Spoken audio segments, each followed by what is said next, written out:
BDA ಮೂಲ ಉದ್ದೇಶ ಬಡ ಹಾಗೂ ಮಧ್ಯಮ ವರ್ಗ ಮಂದಿಗೆ ಸೈಟ್ ಹಾಗೂ ಫ್ಲಾಟ್ ಕಲ್ಪಿಸುವುದು. ಆದರೆ ಇತ್ತೀಚೆಗೆ ಪ್ರಾಧಿಕಾರ ಮೂಲ ಉದ್ದೇಶವನ್ನೇ ಮರೆತು ಕೆಲಸ ಮಾಡ್ತಾ ಇದೆ. ಈ ಹಿಂದೆ ಅರ್ಕಾವತಿ ಹಾಗೂ ಕೆಂಪೇಗೌಡ ಬಡಾವಣೆಯಲ್ಲಿ ಕಡಿಮೆ ದರದಲ್ಲಿ ಬಡ ಹಾಗೂ ಮಧ್ಯಮ ವರ್ಗದ ಮಂದಿಗೆ ನಿವೇಶನಗಳನ್ನು ಹಂಚಿಕೆ ಮಾಡಿರೋ ಬಿಡಿಎ ಇದೀಗ ಶಿವರಾಮ ಕಾರಂತ ಬಡಾವಣೆಯಲ್ಲಿ 80% ದರ ಹೆಚ್ಚಳ ಮಾಡಿ ಸೈಟ್ ಕನಸು ಹೊತ್ತವರಿಗೆ ನಿರಾಸೆ ಮೂಡಿಸಿದೆ. ಮಾರುಕಟ್ಟೆ ಬೆಲೆಯ ಮಾರ್ಗಸೂಚಿ ದರದಂತೆ ನಿವೇಶನ ಬೆಲೆ ನಿಗದಿಪಡಿಸುವ ಹೊಸ ನೀತಿ ಬಿಡಿಎ ಅಳವಡಿಸಿಕೊಂಡಿದೆ.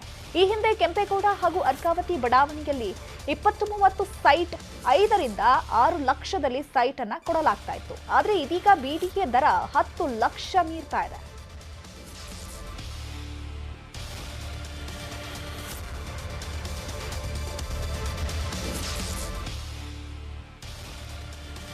ಬೇಸಿಗೆ ಕಾಲ ಆರಂಭವಾಗಿದೆ. ಈಗಾಗಲೇ ಜನರಿಗೆ ಬಿಸಿಲ ಧಗೆ ಹೆಚ್ಚಾಗಿದೆ. ಅದು ಹೇಗೋ ಬಿಸಿಲನ್ನ ತಡೆದುಕೊಂಡಿರೋ ಜನರಿಗೆ ಸ್ವಲ್ಪ ದಿನದಲ್ಲೇ ಮಿಕ್ಸ್ ವೆದರ್ ಶುರುವಾಗ್ತಾ ಇದೆ.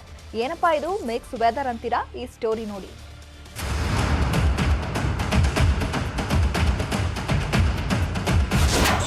ಬಿಸಿಲ ಬೇಗೆ ಜೊತೆಗೆ ಶುರುವಾಗುತ್ತೆ ಮಳೆಯ ಆರ್ಭಟ. ಬೆಳಗ್ಗೆ ಬಿಸಿಲು ಆರ್ಭಟಿಸಿದ್ರೆ ಸಂಜೆ ಮಳೆಯ ಅಬ್ಬರ.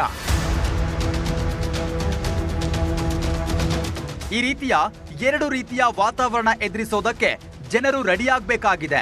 ಯಾಕಂದ್ರೆ ಇನ್ನೇನು ಕೆಲವೇ ದಿನಗಳಲ್ಲಿ ಈ ರೀತಿಯ ಹವಾಮಾನ ಬದಲಾವಣೆಗೆ ನಾವು ಹೊಂದಿಕೊಳ್ಳಬೇಕಾಗಿದೆ.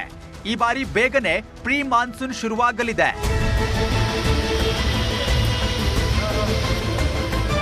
ಕಳೆದ ವರ್ಷ ಚಳಿಯ ಅವಧಿ ಹೆಚ್ಚಾಗಿದ್ದ ಕಾರಣ ಬೇಸಿಗೆ ಬಹಳ ಲೇಟ್ ಆಗಿ ಶುರುವಾಗಿತ್ತು. ಈ ವರ್ಷ ಬಿಸಿಲಿನ ಬೇಗೆ ಅವಧಿ ಕೇವಲ 9 ವಾರಗಳು ಮಾತ್ರ ಇರಲಿದ್ದು ಮುಂಜಾನೆಯಿಂದ ಸಂಜೆವರೆಗೂ ಹೆಚ್ಚು ಬಿಸಿಲು, ಸಂಜೆ ವೇಳೆಗೆ ಮಳೆಯಾಗಲಿದೆ.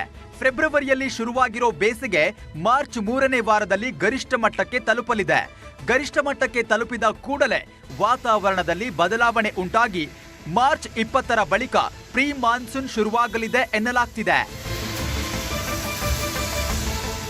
ಮಾರ್ಚ್ 3ನೇ ವಾರದ ನಂತರವೇ ನಮಗೆ ಈ ಸಮ್ಮರ್ದ ಒಂದು ಸಿವಿಯಾರಿಟಿ ನಮಗೆ ಫೀಲ್ ಆಗೋದು. ಅಂದರೆ ಮಾರ್ಚ್ 3ನೇ ವಾರದಿಂದ ನಮ್ಮ ಈ ಬೆಂಗಳೂರು ಸುತ್ತಮುತ್ತಲಿನ ಪ್ರದೇಶಗಳಲ್ಲಿ ಉಷ್ಣಾಂಶ ಸುಮಾರು 36.5 ಡಿಗ್ರಿ ಸೆಲ್ಸಿಯಸ್ಗೆ ಹೆಚ್ಚಾಗುತ್ತೆ.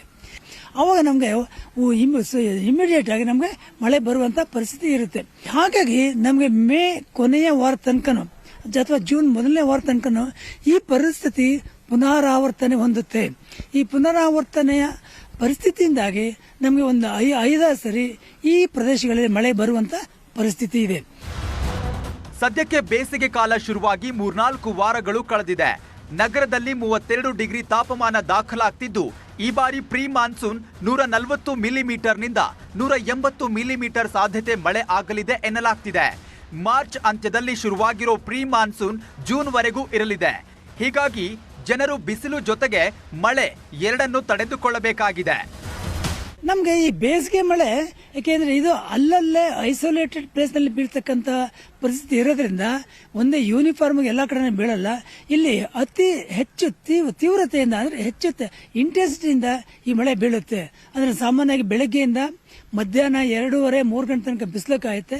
ಬಿಸಿಲು ಕಾದ ನಂತರ ಅಲ್ಲಿ ಅತ್ಯಂತ ಹೆಚ್ಚು ಉಷ್ಣಾಂಶದಿಂದ ವಾತಾವರಣದ ಒತ್ತಡ ಕುಗ್ಗುತ್ತೆ. 3 ಗಂಟೆ ಮೇಲೆ ಮೋಡ ಕಟ್ಟಿ ಕಪ್ಪು ಮೋಡದಿಂದ ಈ ಮಳೆ ಬರ್ತಕ್ಕಂಥದ್ದು ವಾಡಿಕೆ.